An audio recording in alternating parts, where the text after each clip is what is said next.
right.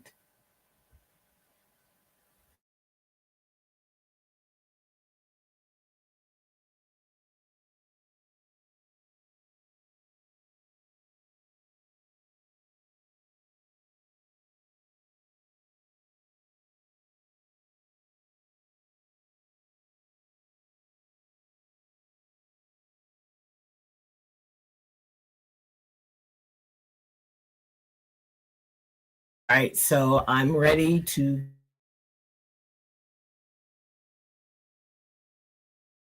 unmute. Can you hear me? Everything's good? It says we're broadcasting live.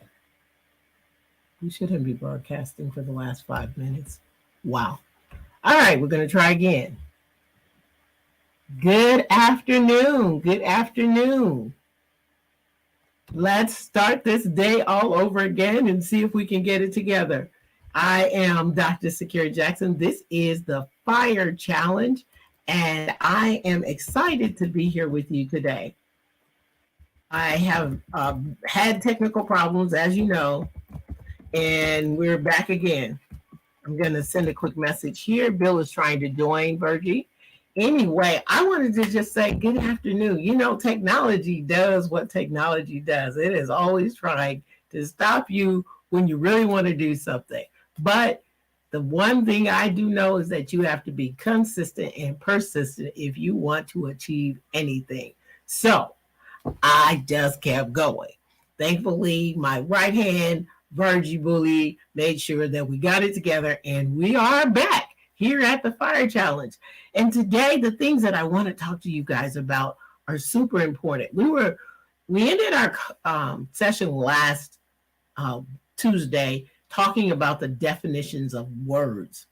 And one of the things that came up in a couple of conversations that I've been having with some investors in the last couple of days has been seller financing.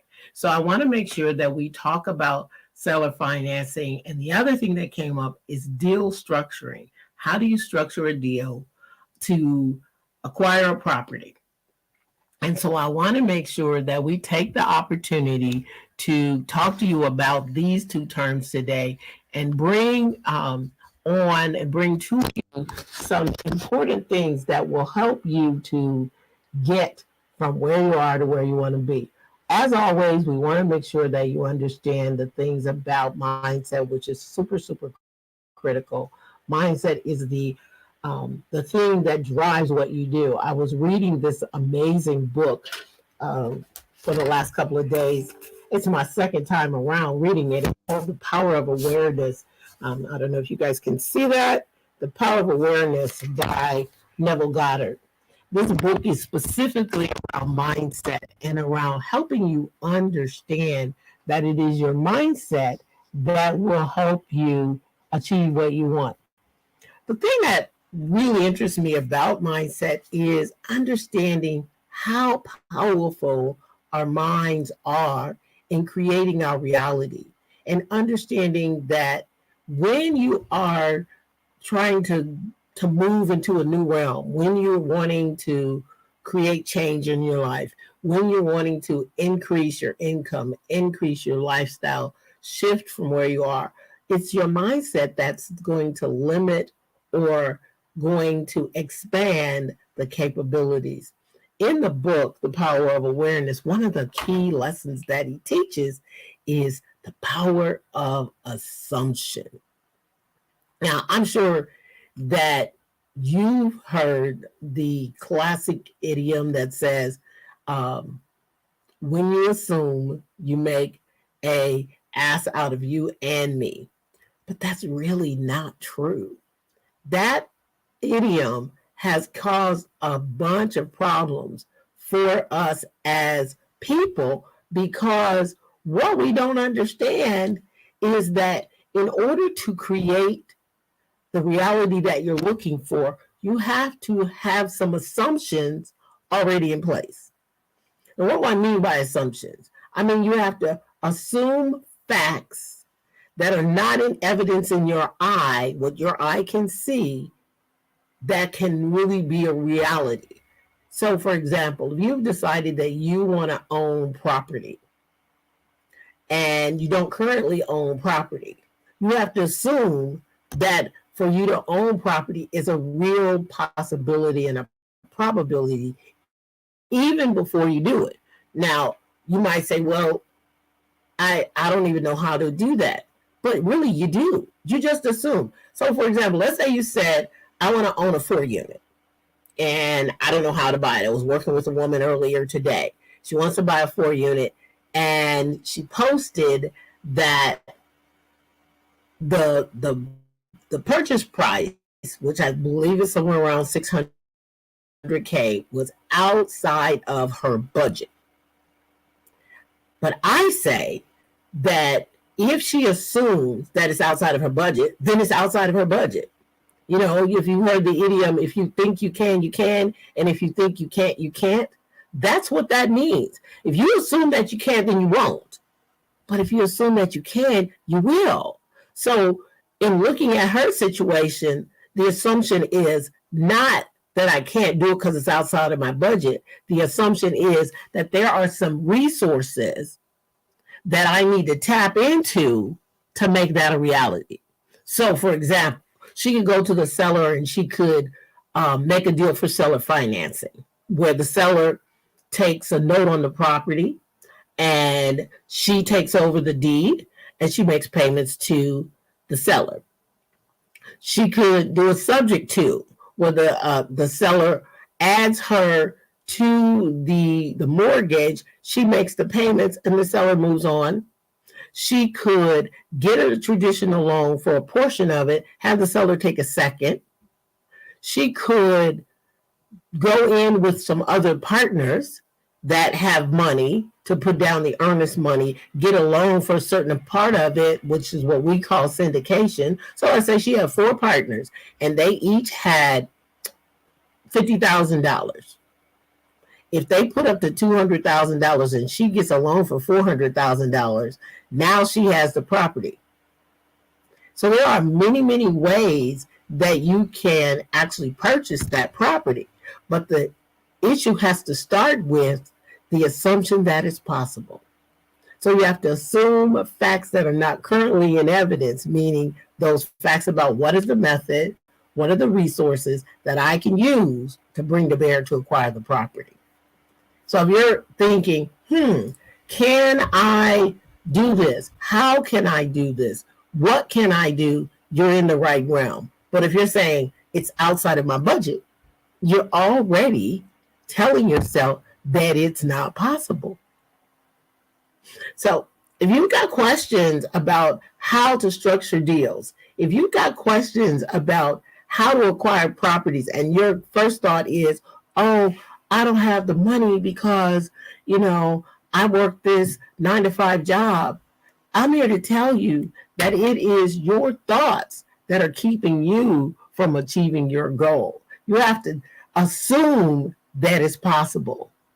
And then imagine what you would need to do if you were able to acquire it, and then start taking action. It's what I call the intention principle. The intention principle requires that you first assume that what you want is possible, so much so that you start to feel it. You start to sit inside of it. That's why we have that visioning exercise, that you assume facts that are not currently in evidence. And I know that there is this idiom about fear, right? That those are finding evidence appearing real. That's not real. But see, here's the thing about fear. Fear isn't even real. The fear that is real is when you are in a clear and present physical danger. Other than that, it's not real. That's anxiety. That's doubt that's showing up. That's not fear. That's uncertainty about what to do. But when you start to assume how to go about it, when you start to figure out and intentionally plan the steps, the fear goes away, the anxiety goes away, the doubt goes away, and you start to believe in the possibility of what it is you want to do. When I first started building houses, I had no idea how to build houses. I knew some things about construction because I'd worked with my dad. But with regards to all of the things that it would take to do development, in order to buy the land, in order to get the blueprints designed, in order to identify the all of the things that it would take in terms of all the contractors that needed to be involved and the steps and the process, I didn't have any knowledge of that. But what I had was the ability to assume that it was possible for me, to assume that I could do it. When I started buying property, it was because I assumed that it was possible. My dad, as a kid, he had this saying that he used to say that there are only things I haven't done, not things I cannot do. And I've lived my life by that. So if you're out there and you're saying, I really want to own real estate, I really want to buy property, I want to leave a legacy, or you just want to get some passive income, first you have to assume that it's possible for you. Then you have to start to imagine what it would look like. And then you need to look around for resources, people you can partner with, lending companies who will lend with you, ways that you can actually structure a deal. Look for sellers who are willing to do seller financing. Look for other people who have done it before, who will partner with you so that you can learn how to do it. But if you just sit around wishing and hoping, then you'll never go forward. I'm going to bring my partner, Bill, in. He's trying to get in. We're going to add him to this wonderful conversation that we are having today. And we're going to give him an opportunity to add to the conversation. And if you have comments, if you have questions, if you have thoughts about how you can take this to the next level, how you can use real estate to grow your business, to grow your lifestyle, to grow your passive income, the Fire Challenge is here to help you do that. You hear us talk about 2 greenhouses and 3 red hotels, right? And I'm sure you say, well, what are 2 greenhouses and 3 red hotels? What does that mean? Well, when you were a kid, didn't you play Monopoly? A lot of us did. In Monopoly, the goal was to acquire as much property as you possibly could, right? But what they didn't teach you was how to really do it in real life. That's what we're teaching. Hey, Bill. Hey, Secure. Sorry. You talk about Monopoly. It is so much more fun in the real world. So much more. Oh, my God. It's mind-blowing in the real world. The deals that we've been working on this week, my God. I can't even, I'm trying to think about like how much I can share with people. It's so amazing. The things that, I don't know, I have a hard time even conceiving of the fact that we're working with people doing $100 million deals and $500,000 deals and $1 million deals. It doesn't really matter. Whatever works for you, right? So true. And it really is the creativity. You can see people who are doing the $100 million deals have a different creativity than people doing the $5 million, but you learn. It was very interesting. You looked at a deal today and someone is taking condos and converting them to apartments. I'd never heard that, but they were chomping at the bit of a deal. And then I was just talking to one of the financial backers and he was showing some creative ways of financing with bridge money. And people always think they need money, but once they understand how bankers only get paid if they lend, it's about being creative. Met an owner. It's so funny you say that. It's so funny you say that because I think in people's mind, the thought is that I have to have the money. I know I had that thought. It was holding me back. Like, oh, I don't have the cash to do it, so therefore I can't do the deal. But it's the deal structure. It's the creativity that can make a deal happen. I was looking at this one particular woman that I'm helping that she was talking to all these other people and they were like, well, you don't want to do seller financing because what if the seller defaults on the loan? And I'm thinking, getting bad advice will keep you stuck. The lawyers are for. Now, how many people out there don't have an attorney? Right. Will try to do it themselves. People. We know one person getting sued over that. Foolishness, right? Foolishness. That's what attorneys are for.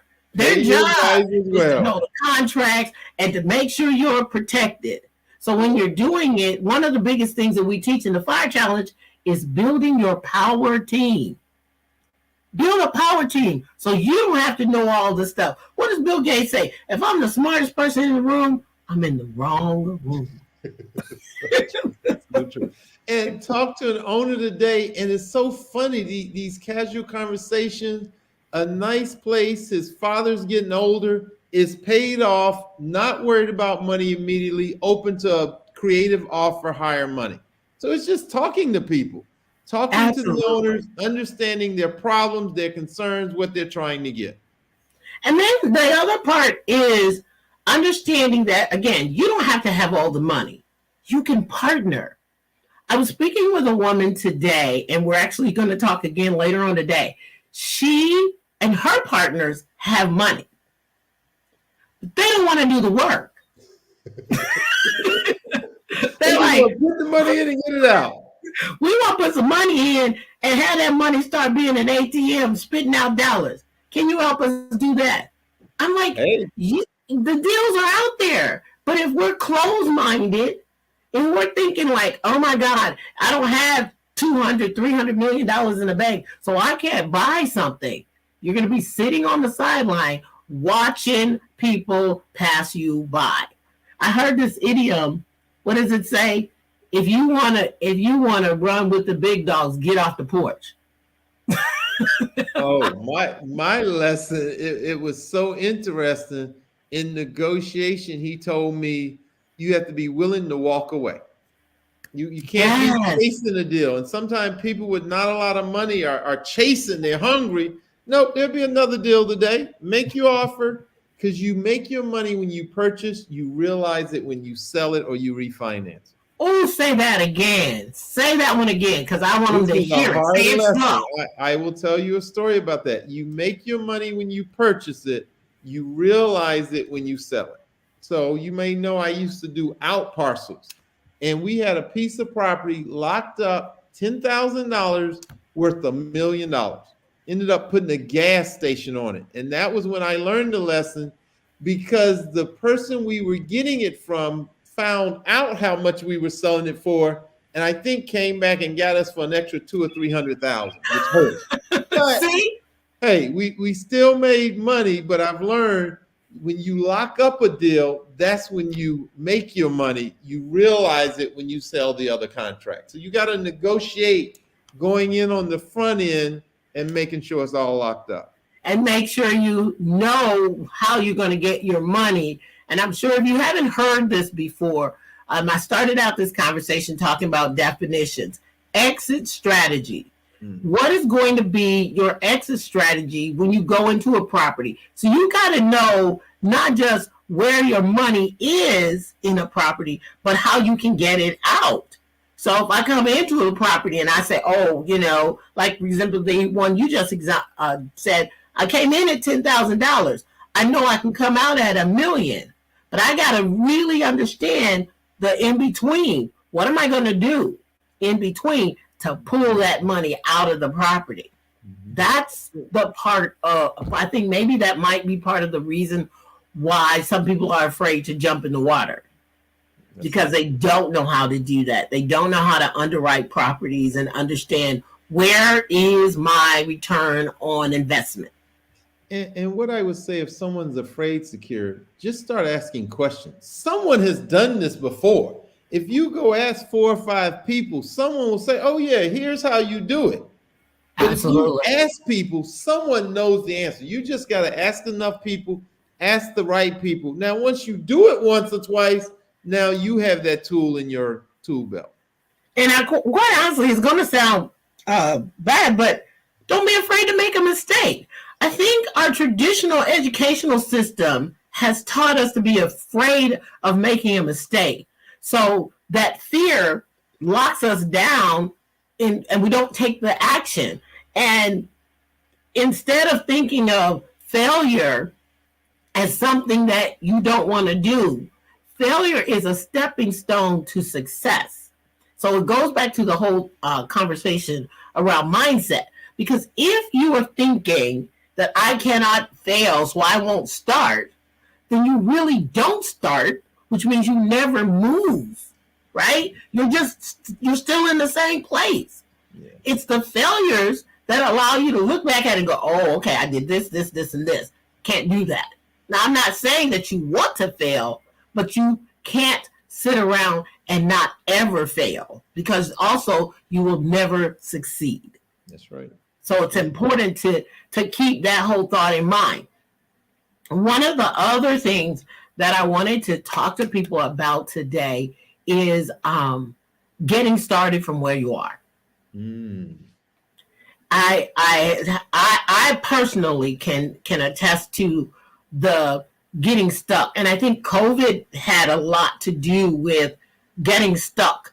You know, you have all these great plans, and then with COVID, we kind of got used to being stuck in our house, stuck in the job, stuck in the only way we know to make money.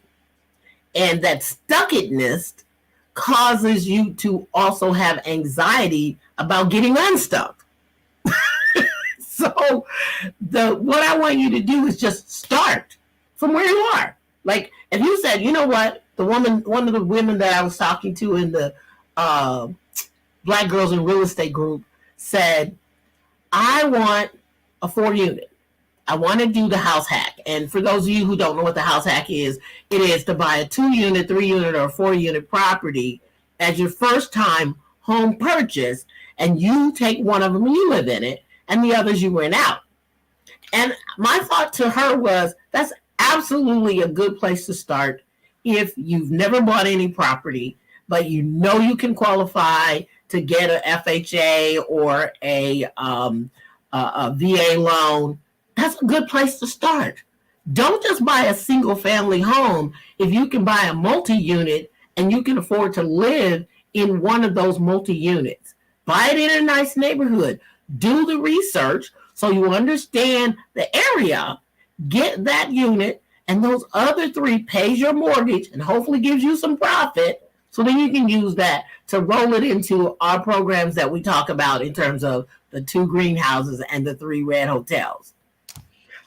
I don't know, Bill. I just keep thinking about other things that we might want to talk to them about. Anything that you think that we need to make sure people hear. You nailed it, getting started. You know, a lot of people look at this economy, they're going, interest rates are going up, companies are laying people off. It's the best time to get started. I know one gentleman 15, 20 years ago got laid off. He used a severance payment, and now he owns 40, 50 houses, right? He never looked back. So I'm seeing this is the perfect time to get started because there's so many owners and challenging. They need creativity, and now you can take care of deals and get deals done. So here's the other thing too. I want to say, people are afraid of this interest rate. It's not going to stay there, people. It's not.